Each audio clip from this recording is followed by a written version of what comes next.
a big part of working in facilities as a dietitian, and I know this is not something for everybody, it's barely something for me, but to be a clinical dietitian working facilities, nursing homes, long-term care, acute care, whatever it is, there's two things that are really, really important to being a dietitian that I think are not talked about enough. Like, yes, you've got to know your MNT, but you don't need to know the details. And hear me out on this. What you need to know are the basics. You've got to be good at the basics. You've got to know the difference between a low sodium diet and a cardiac diet, right? Like, you've got to know the basics.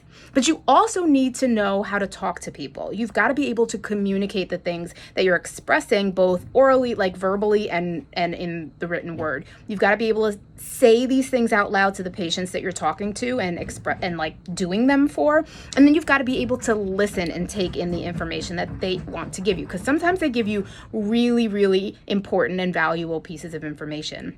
But going back to that first point, I can't stress enough that especially when you're coming into this, you really just got to know the basics. And then to sort of double down on that concept of knowing the basics, you also have to be adapt to using different EMRs, electronic medical systems, and then putting your notes and documentation in.